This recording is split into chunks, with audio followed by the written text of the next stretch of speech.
Syarat-syarat keabsahan syirka, yang pertama hendaklah syirka dilakukan di antara orang-orang muslim. Ini skala prioritasnya. Ya, ada alasannya kenapa pada saat kita partner bisnis dengan orang muslim. Bukan berarti sama non-muslim tidak boleh ya. Tapi dengan muslim ini, gambaran beliau adalah karena non-muslim tidak dapat dijamin keamanannya dari perbuatan yang menyebabkan riba atau memasukkan harta haram ke dalam modal serikat. Nah, ini umumnya terjadi ya. Bagi muslim yang partner dengan orang non-muslim, yang jadi masalah adalah karena mereka tidak tahu masalah haramnya riba, ya, masalah haramnya misalnya entertainnya saja. Perusahaan ya, memberikan ya, fasilitas atau servis kepada para pemilik modal atau pada tamu-tamu. Karena mereka non-muslim, mereka biasa larinya ke khamar, minuman keras, ke diskotik, ke karaoke, ke perzinahan. Sementara seorang muslim tidak dibolehkan masalah itu. Berapa kali saya duduk dengan beberapa muslim yang partner dengan non-muslim, mereka kerepotan di situ. Karena memang mereka sudah mengajak non-muslim bergabung di perusahaan mereka atau bergabung dalam serikat mereka atau syirkah mereka. Ya.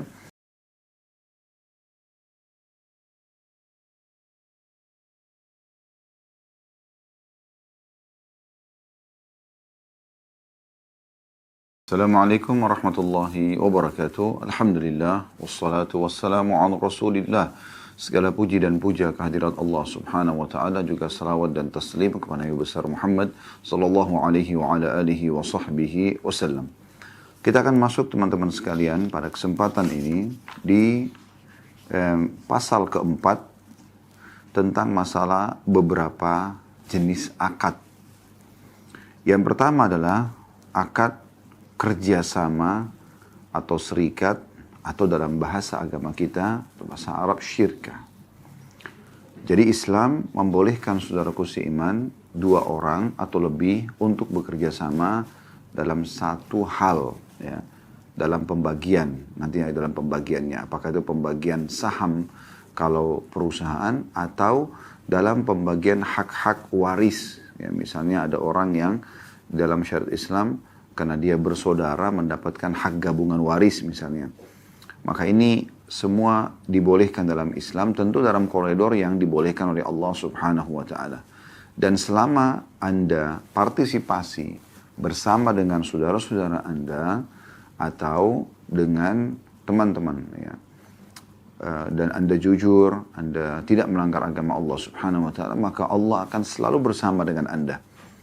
Oleh karena itu harus dijaga hal-hal yang Allah haramkan jangan sampai dilanggar sehingga Anda mendapatkan keberkahan. Contoh misalnya, dalam masalah warisan di Indonesia terjadi beberapa keluarga tidak mau menerapkan syariat Islam. Mereka maunya hak laki-laki dan perempuan sama dibagi rata. Padahal sebenarnya Islam tidak mengajarkan itu, walaupun mereka berdalih untuk keadilan. Padahal sebenarnya keadilan yang benar yang dipandang oleh Allah dan Rasulnya alaihi salatu wassalam. Kenapa laki-laki mendapatkan dua bagian dan perempuan mendapatkan satu? Karena anak laki-laki itu yang wajib dinafkahi oleh kedua orang tuanya sampai dia balik. Jadi tidak ada kewajiban sampai dia menikah misalnya.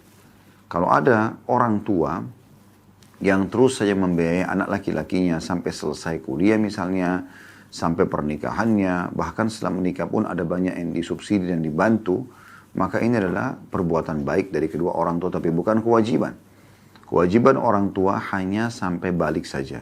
Selebihnya anak laki-laki ini harusnya memiliki income sendiri. Ya. Beda dengan anak perempuan. Anak perempuan memang wajib dinafkahi oleh ayahnya sampai dia menikah. Artinya kalau dia sampai gadis tua, tidak menikah, sementara umurnya ya, sudah lanjut misalnya, maka tetap wajib dinafkahi oleh wali-walinya. Ya.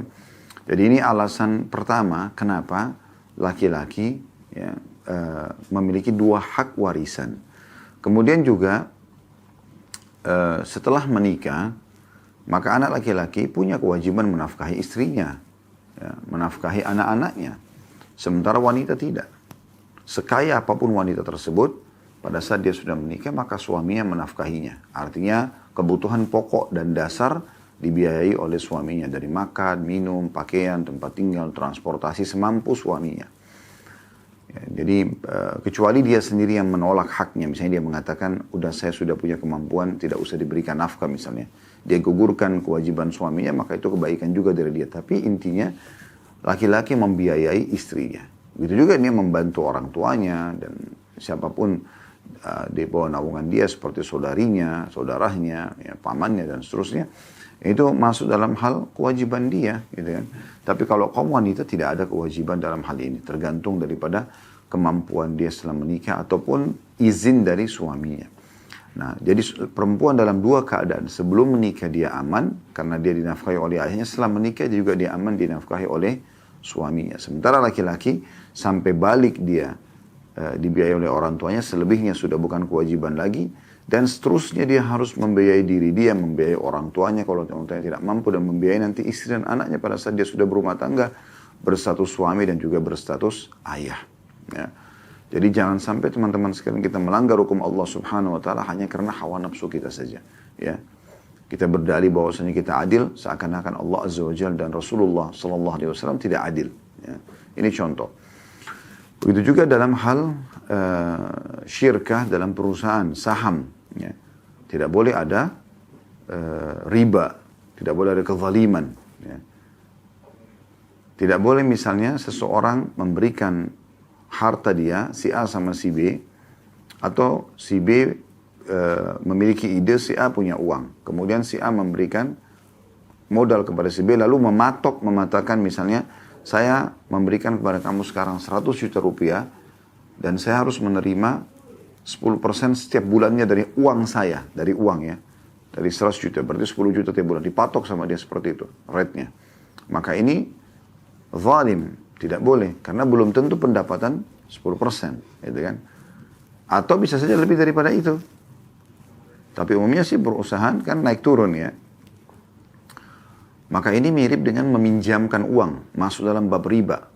Jadi seakan-akan saya pinjamkan kamu 100 juta, kembalikan 10% tiap bulan. Jadi ini bukan syirka di sini, bukan sama-sama partner sehingga sama-sama menanggung untung dan ruginya. Ya. Ini penting untuk difahami, karena banyak orang seperti itu menentukan langsung persentase atau jumlah keuntungan pada saat dia memberikan modal. Ya. Nah ini poin-poin yang harus diperhatikan tentunya sebelum panjang lebar kita membacakan dalil-dalil tentang masalah syirkah. Baik, kita akan masuk insyaAllah. Syekh Abu Bakar Jazair rahimahullah mengatakan materi pertama syirka dalam kurung kerjasama usaha atau garis miring serikat. Yang pertama, poin nomor 1 beliau tulis ya, syirka disyariatkan berdasarkan firman Allah Subhanahu Wa Taala. Artinya kita boleh partner ya dengan orang lain.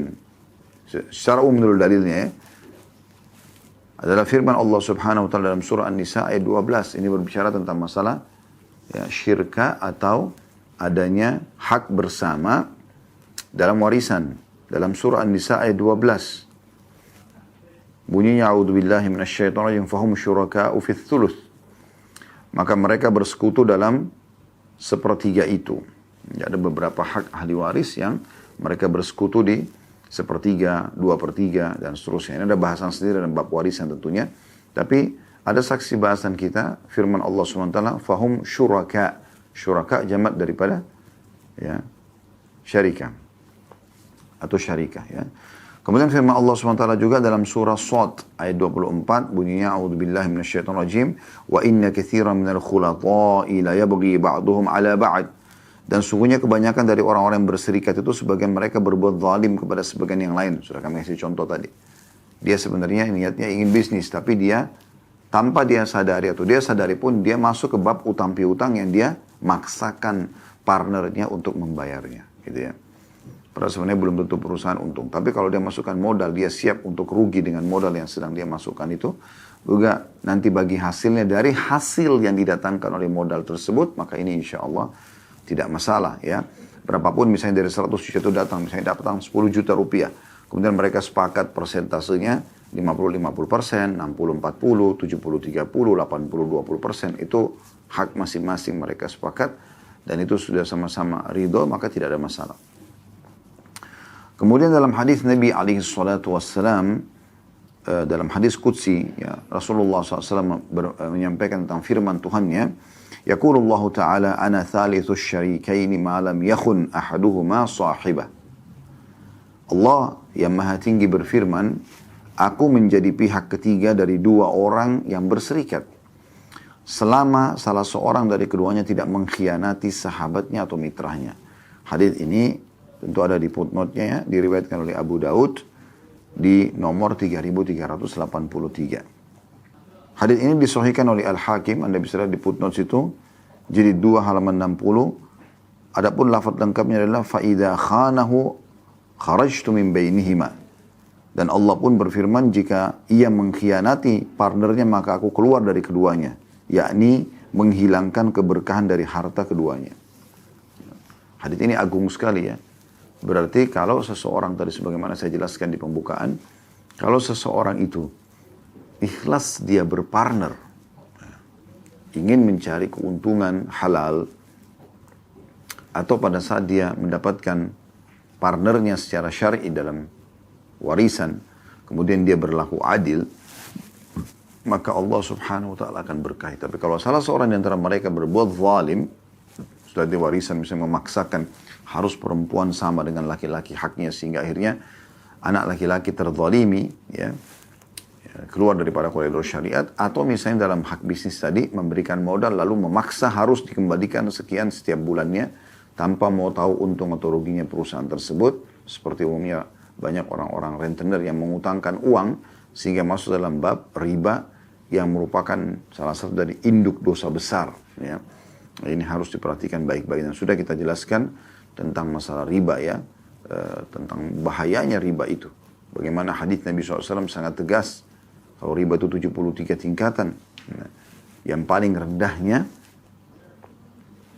itu seperti seseorang berzina atau menikah dengan mahramnya. Ya. Jadi harus hati-hati sekali. Dan dalam riwayat lain, riba itu, 1 dirham riba seperti 36 kali berzina. Ya, kalau zina aja sudah berat, apalagi riba ini. Tidak boleh dianggap remeh tentunya. Baik.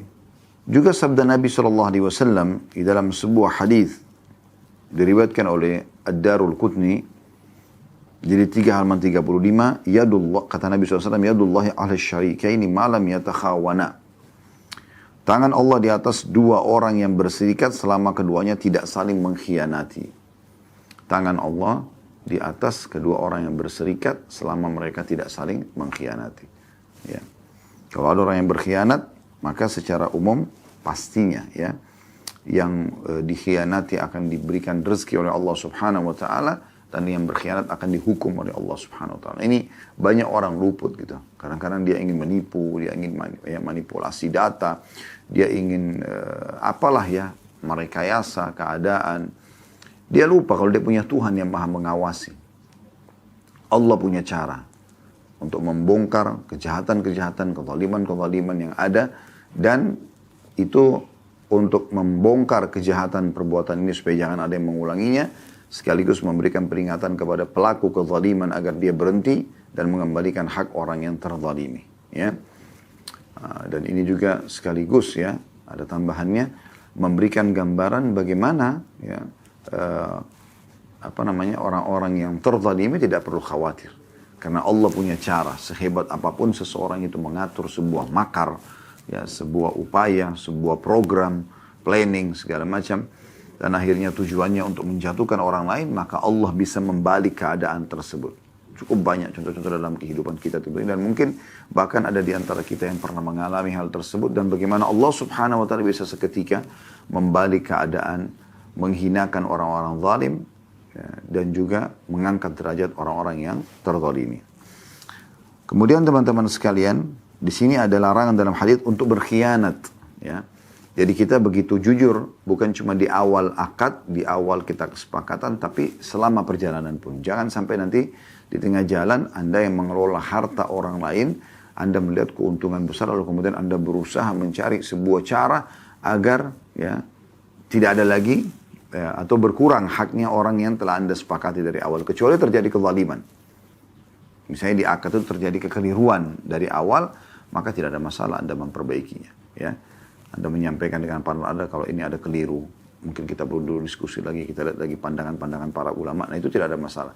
Tapi kalau hanya karena Anda lihat dari awal sudah sepakat nih 50-50%, setelah berjalan Anda melihat ternyata ya ini menguntungkan sekali, maka Anda lalu mengatakan tidak, saya tidak mau lanjut lagi kecuali saya harus mendapatkan 70%. Padahal sebenarnya akad Anda sedang berjalan dalam 1 tahun misalnya, maka itu tidak boleh. Tapi kalau akad sudah putus, sudah selesai, baru mau tulis akad baru dan Anda ingin minta persentase dinaikkan, itu juga tidak ada masalah. Ya, itu masih dibolehkan gitu kan. Tapi sebaiknya seorang muslim menghilangkan dari hatinya ketamakan. Ya, jadi tidak boleh ada ketamakan yang membuat akhirnya dia selalu tidak pernah bersyukur kepada Allah Subhanahu wa taala, dan juga bisa kena hadis Nabi sallallahu alaihi wasallam, "Man lam yashkurun nas la yashkurullah." Siapa yang tidak berterima kasih pada manusia, maka berarti dia belum berterima kasih pada Allah Subhanahu wa taala. Baik, kita lihat ini poin pertama tentang masalah dalilnya, ya. Dalil tentang adanya syirkah dalam Islam atau serikat ataupun kerjasama. Kemudian yang kedua, kata beliau, syirkah adalah, ini seakan-akan ini gambaran dan definisinya ya. Syirkah adalah persekutuan 2 orang atau lebih dalam harta yang diperoleh melalui warisan dan lain-lain. Ya, karena ada orang yang mendapatkan warisan, serikat dalam masalah warisan. Contoh misal, seorang laki-laki berpoligami, dia memiliki 2 orang istri, 3 orang istri, kemudian dia wafat. Dan dia juga memiliki anak dari setiap istrinya ini. Ini sebagai contoh saja, supaya jelas mana sih yang dimaksudkan dengan partner dalam warisannya. Bukan sedang membahas masalah poligaminya, bukan. Tapi ini memang bagian daripada syariat yang perlu diketahui. Baik, misal seseorang ya memiliki, berpoligami intinya. Dia memiliki beberapa orang istri dan memiliki anak dari setiap istrinya. Begitu dia meninggal, maka karena ada anak-anak, apalagi ada anak laki-laki, maka si istri-istri ini mendapatkan bagian 1/8. Yang 1/8 ini dibagi dari total harta, dibagi kepada ya madu-madunya atau istri-istri yang lain. Nah ini namanya syarikat, gitu kan. Begitu juga anak-anak. Anak perempuan digabungkan, anak laki-laki digabungkan. Laki-laki dapat 2 bagian, perempuan mendapatkan 1 bagian. Dari sisa harta setelah diberikan kepada istri atau istri daripada mayit ataupun orang tua daripada anak-anak ini. Nah di sini anak-anak pun partner, mereka serikat, ya perempuan sama perempuan, laki-laki sama laki-laki. Ini dimaksud di sini poin keduanya, syirka adalah persekutuan 2 orang atau lebih dalam harta yang diperoleh melalui warisan dan lain-lain, atau harta yang dikumpulkan di antara mereka menurut bagian yang telah ditentukan untuk dikelola dan dikembangkan di bidang perdagangan, perindustrian, atau pertanian. Ya. Jadi maksudnya contoh yang kedua, contoh yang lain adalah, kalau contoh pertama tadi masalah warisan, kami sudah berikan gambarnya. Contoh yang kedua adalah partner bisnis tadi. Ya. Jadi Anda datang kepada seseorang, lalu Anda menawarkan diri untuk bersyirkah dengan dia. Lalu kata beliau, syirkah terdiri dari beberapa macam. Nah, ini rinciannya dalam syariat Islam. Yang pertama, di poin A-nya, syirkah inan atau serikat modal. Ya. Syirkah inan adalah persekutuan 2 orang atau lebih dari orang-orang yang dibolehkan mengelola sendiri hartanya.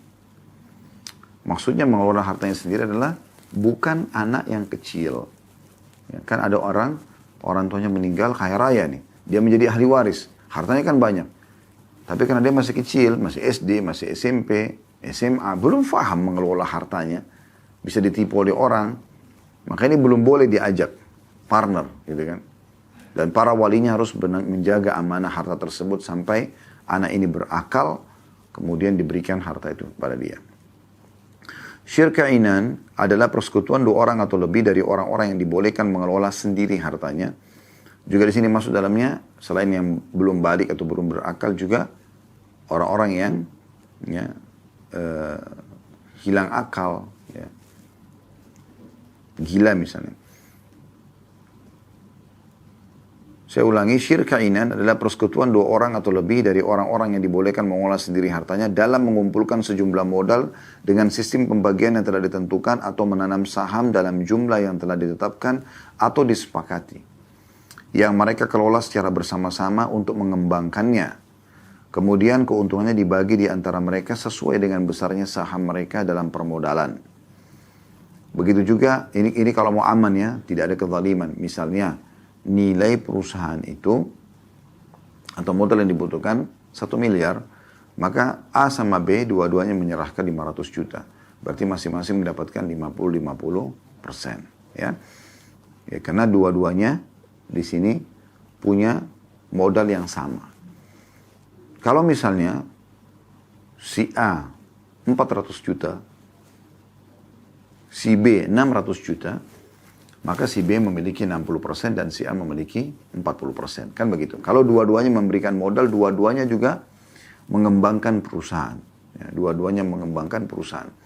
Kalau keadaannya, misalnya si A punya jasa, si B punya uang. Kemudian salah satu meminta persentase lebih besar. Misalnya pemilik modal mengatakan saya 60%, Anda 40%. Itu boleh-boleh saja. Ya. Karena di sini tidak sama modal yang diberikan. Ya. Yang satu badan, yang satu uang. Atau misalnya yang memiliki ide dan yang mengelola perusahaan itu meminta 60% sementara pemilik modal 40%. Ya juga dibolehkan. Karena memang di sini di saat pemilik modal tidak ikut partisipasi dalam perusahaan. Dalam arti kata memang diserahkan full kepada si A. Sehingga si A memang mengelola dengan energinya, dengan potensinya, dengan waktunya harta tersebut. Ya.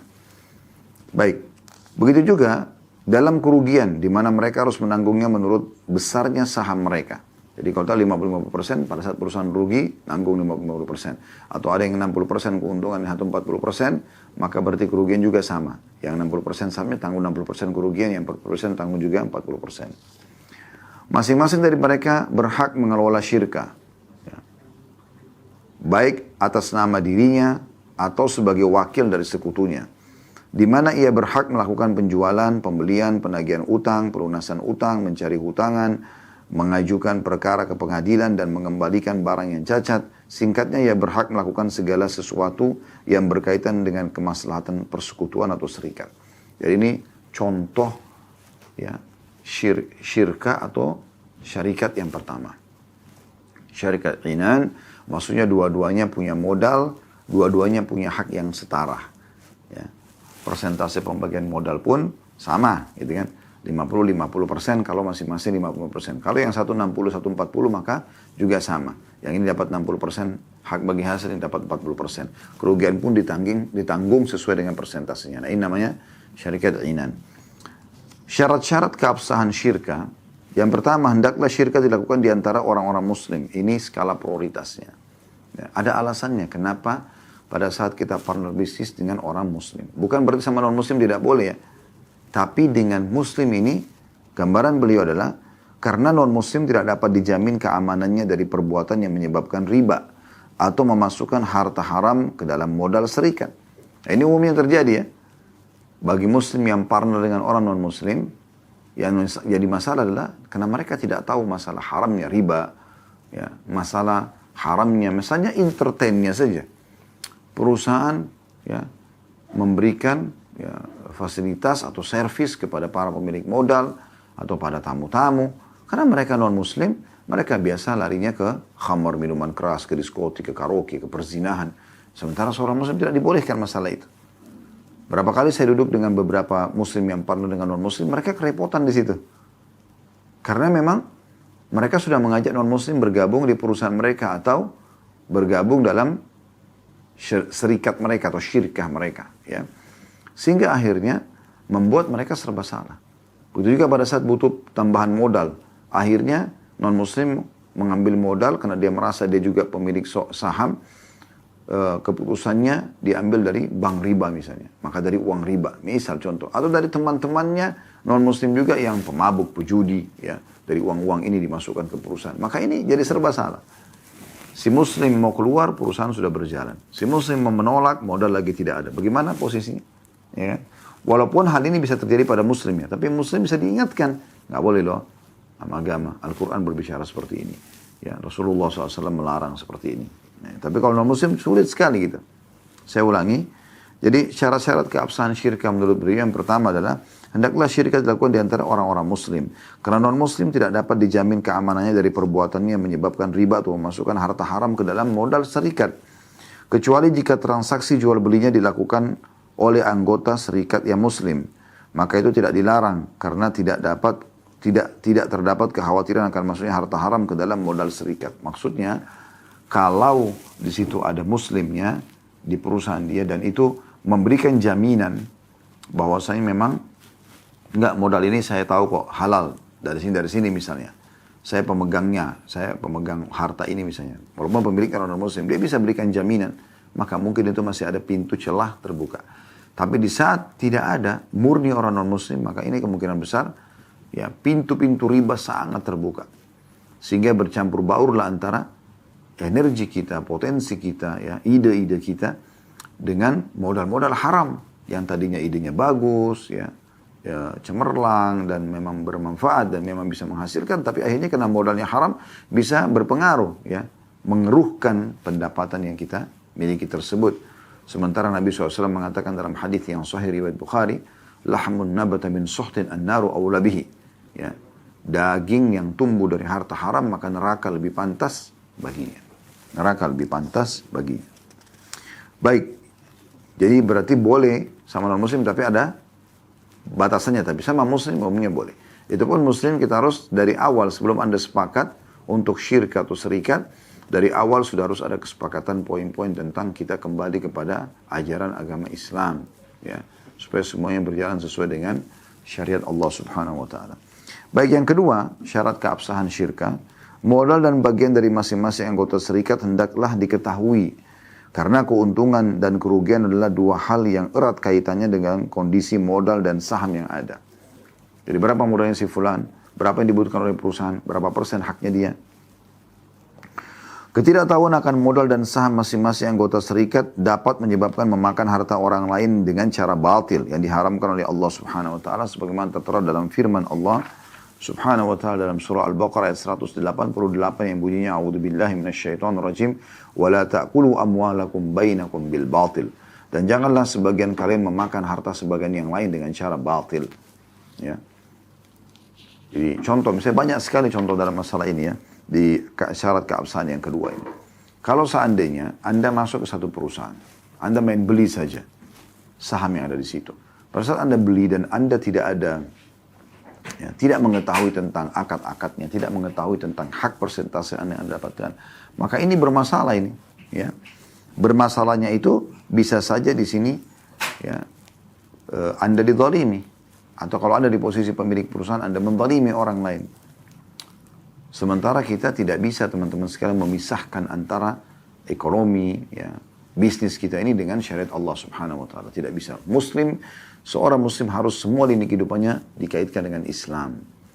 Ya, apakah dalam tatanan kehidupan sosialnya, ekonominya, ya, politiknya dan seterusnya. Semua ini harus sesuai dengan syariat Allah Subhanahu wa taala. Apa yang Allah halalkan dan bolehkan, maka dia menikmati dan menjalankan. Apa yang dilarang, maka dia menjauhinya. Dan ini poin penting sekali.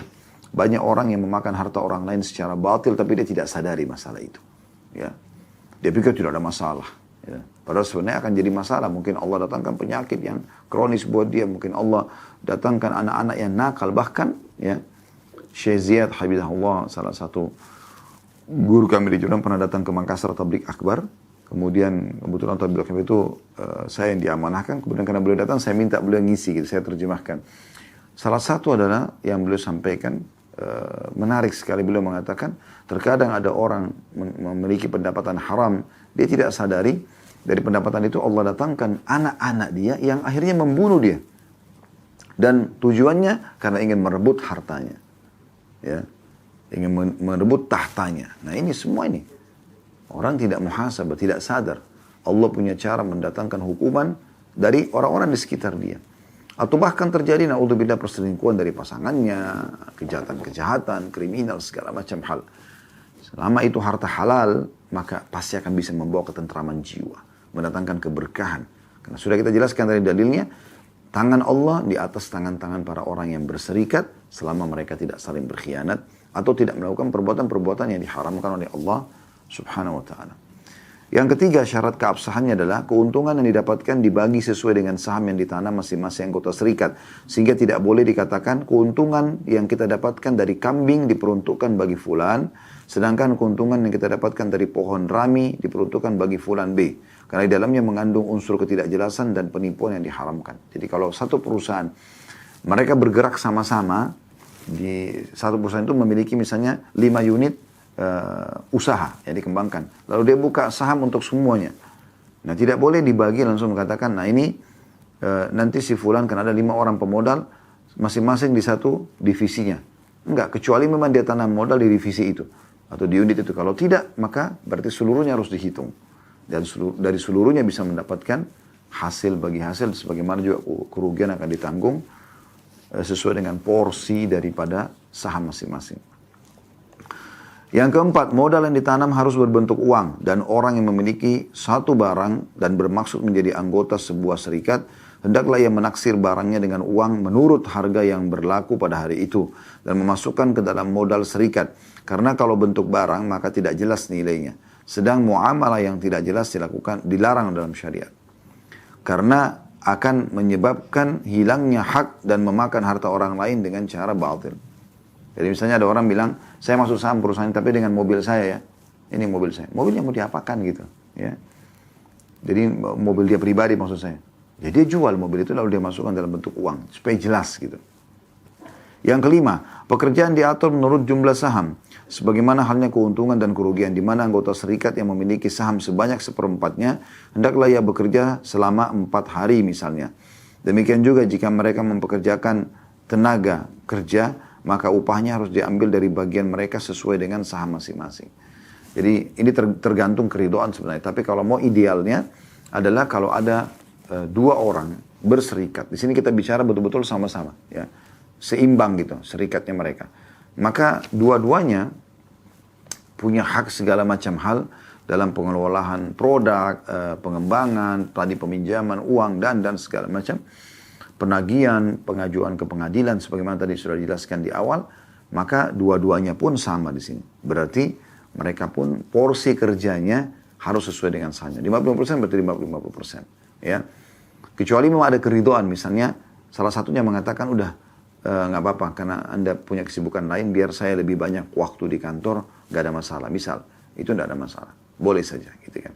Atau dari awal kesepakatan, Anda cuma memberikan modal, kemudian Anda tidak sama sekali ya mau terlibat di situ, tidak mau tahu. Nah, ini berarti bukan syarikat inan namanya. Syarikat inan yang sedang kita bahas di poin A ini adalah dua-duanya punya modal, dua-duanya sama-sama terlibat dan dua-duanya punya hak yang sama. Nah, ini keabsahannya di sini. Ini poin-poin tadi yang sedang kita bahas gitu. Nanti kita akan masuk di poin kedua, syarikat abdan, ini lain lagi. Ada jenis syirka atau serikat yang berbeda ya. Sekarang kita bicara syarikat inan atau syirka inan yang dua-duanya punya modal, dua-duanya punya hak yang sama semuanya. Kemudian yang keenam, yang terakhir syarat sahnya, keabsahannya adalah jika salah seorang dari 2 orang yang berserikat meninggal, maka serikat dianggap batal. Begitu juga jika ia gila dan ahli waris dari anggota serikat yang meninggal atau wali dari anggota serikat yang gila berhak membatalkan dan melanjutkan serikat dengan akad yang baru. Ya. Kenapa? Karena kalau orang meninggal berarti seluruh hartanya sudah menjadi hak waris. Ya. Kecuali dia sempat wasiatkan sepertiga, itu pun untuk kegiatan sosial. Berarti batal akadnya awal. Gitu kan? Atau memang mereka dari awal sepakat bahwasanya kalau salah seorang di antara kita, penanam modal ini meninggal dunia, misalnya akadnya setahun, meninggal sebelum selesai akad setahun, maka tetap berjalan. Itu mungkin kalau ada akad seperti ini dan disetujui oleh ahli waris, nanti setelah itu baru mereka bagi warisan, tidak ada masalah. Tapi kalau enggak, dalam Islam idealnya adalah batal. Begitu meninggal, batal akad tersebut. Kenapa batal? Karena memang harta yang dikelola oleh pemilik harta itu sudah bukan hak dia lagi. Dia sudah meninggal, sekarang hak ahli waris. Ya. Maka ini poin penting. Begitu juga dengan gila. Mungkin dia punya ide-ide. Kemudian sekarang dia gila, na'udzubillah. Hilang akal. Dia nggak bisa lagi mengelola perusahaannya. Maka kalau dilanjutkan akadnya bisa terjadi kezaliman. Ya. Karena dua-duanya punya hak yang sama di sini. Kita sedang bicara serikat atau syirkah inan. Jangan lupa itu. Adalah dua-duanya menanam modal yang sama. Nah ini Jadi kalau dia gila maka ahli warisnya atau orang yang menjadi walinya punya hak untuk membatalkan akad tersebut, kemudian membuat akad baru. Baik teman-teman sekalian, kita akan masuk ke poin ke B, syirka abdan atau jenis syirka yang kedua. Syirka abdan atau serikat kerja adalah persekutuan dua orang atau lebih mengenai sesuatu yang hendak mereka usahakan dengan badan atau dalam kurung tenaga. Sebagai contoh, dua orang berserikat dalam memproduksi sesuatu atau menjahit pakaian atau mencucinya dan lain-lain. Kemudian keuntungan yang diperoleh keduanya dibagi di antara keduanya atau sesuai dengan kesepakatan di antara keduanya. Atas dasar hukum kebolehan syirka ini adalah hadis Nabi SAW diriwayatkan oleh Abu Daud nomor 3388 bahwa Abdullah bin Mas'ud radhiyallahu anhu dengan Sa'ad dan juga Ammar bin Yasir radhiyallahu anhu majma'in berserikat mengenai harta rampasan perang Badar yang mereka peroleh dari harta kaum musyrikin. Di mana saat itu Ammar dan Abdullah radhiyallahu anhuma datang tanpa membawa sesuatu apapun. Sedangkan Sa'ad datang sambil membawa dua tawanan. Kemudian Rasulullah SAW memperserikatkan di antara keduanya. Di mana hal itu terjadi sebelum disyariatkannya ketentuan pembagian ghanimah atau harta rampasan perang.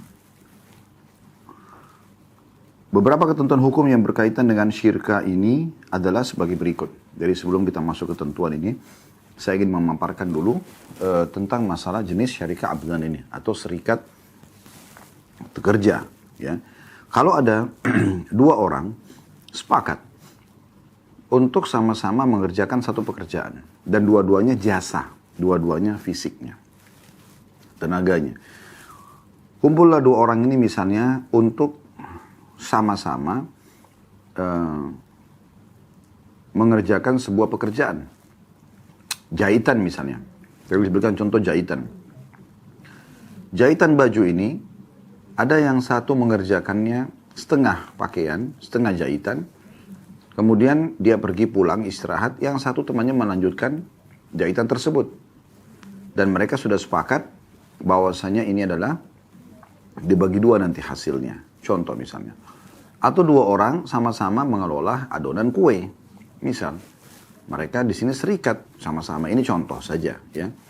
Sehingga akhirnya pada saat kue itu sudah jadi, dua-duanya ya mengerjakannya sama-sama, maka sama-sama mendapatkan hasilnya. Atau dua-duanya ke hutan mengumpulkan sama-sama ranting. Ya. Kemudian mereka satukan, semua mengumpulkan lalu disatukan lalu dibawa ke pasar, dijual. Ya. Ini contohnya dan seterusnya. Ini contoh-contoh yang mudah difahami saja. Nah ini jenis syirka yang kedua atau syirka yang kedua atau serikat bahasa kita ya, yaitu jasa dengan jasa atau tenaga dengan tenaga. Nah syarat di sini dikatakan beliau beberapa hukum yang berkaitan dengan syirka ini adalah sebagai berikut. Maaf ini bukan syarat tapi ini beberapa hukum yang berkaitan dengan masalah syirka ini. Yang pertama, masing-masing dari dua orang yang berserikat harus mencari upah dan mengambilnya dari orang yang mempekerjakan keduanya.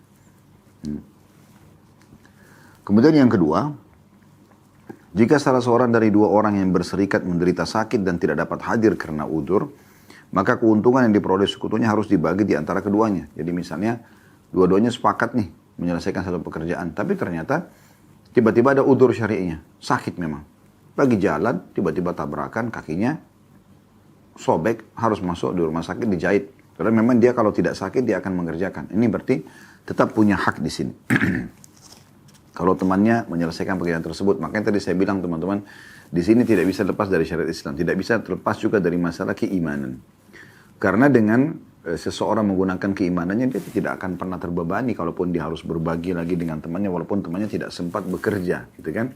Karena ada udzur syari'inya, dia tahu dia bisa meniatkan itu untuk membantu saudaranya Muslim, kemudian juga akhirnya bisa membiayai keluarga yang ditanggung oleh saudaranya yang sedang punya udzur syar'i itu. Yang ketiga, jika ketidakhadiran atau sakit yang diderita oleh salah satu sekutu berlangsung dalam jangka waktu yang cukup lama, stroke misalnya, maka sekutu yang satu lagi yang sehat mencari orang lain untuk menggantikan sekutunya yang sakit atau tidak hadir. Dan bagian untuk orang sakit atau tidak hadir tersebut diambil dari keuntungan yang diperolehnya. Bagian untuk orang sakit atau yang tidak hadir tersebut diambil dari keuntungan yang diperolehnya. Ya. Jadi kalau misalnya sama-sama tadi mau partner, mengerjakan satu pekerjaan, tapi ternyata yang satunya tiba-tiba tabrakan, geger otak atau apalah sakitnya. Lama waktunya. Maka di sini dia cari partner yang lain, ya, yang kira-kira bisa membantu dia untuk itu.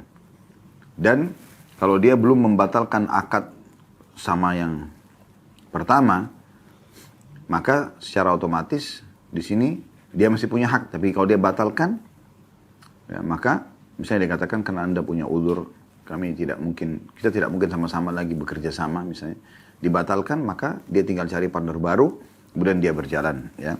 Yang keempat, jika salah seorang dari dua orang yang bersekutu berhalangan hadir, maka sekutu yang satu lagi berhak untuk membatalkan serikat.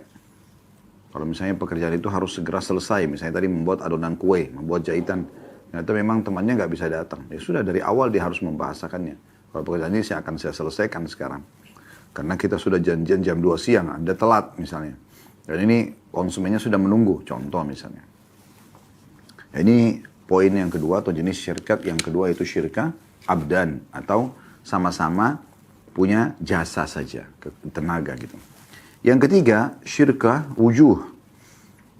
Yang dimaksud dengan syirkah wujuh, ya, ada footnote di bawah nomor 1379. Wujuh adalah bentuk jamak atau plural dari wajah. Yang dimaksud sini adalah jah atau kedudukan ataupun jabatan. Syirka wujuh adalah persekutuan dua orang atau lebih dalam memperjualbelikan suatu barang dengan kedudukan atau jabatan keduanya. Dan keuntungan didapatkan harus dibagi di antara keduanya. Begitu juga halnya dalam kerugian. Maka keduanya harus menanggungnya bersama-sama sebagaimana halnya dalam pembagian keuntungan. Ya. Jadi karena yang satu dari penduduk kota itu, dia dikenal, maka partnernya menitipkan sama-sama nih. Kamu aja yang jual karena kamu dikenal di kota kamu, di negara kamu. Maka kemudian dijual. Maka dia tetap sama. Ya, karena yang satu punya jabatan di situ, maka tetap sama. Haknya sama di sini. Karena memang kesepakatan awal adalah syirkah. Ya, bukan menitip, jual, bukan menjual, kemudian transaksi putus. Lalu kemudian yang di kotanya itu punya hak menjual semau dia. Bukan seperti itu ya. Kemudian yang keempat atau D, syirka mufawadah. Dalam kurung serikat dagang dengan hak serta kewajiban yang sama di antara anggotanya. Jadi rame-rame ya, kayak orang koperasi misalnya. Cakupan syirka mufawadah lebih luas daripada syirka inan. Ya. Syirka inan tadi kalau Anda masih ingat, yaitu partner modal sama modal ya. Syirka uju dan syirka abdan. Jadi di sini maksudnya cakupan syirka mufawadah lebih luas daripada syirka inan, yang modal sama modal. Syirka ya, abdan, tenaga sama tenaga, dan syirka wujud jabatan ya, atau kedudukan.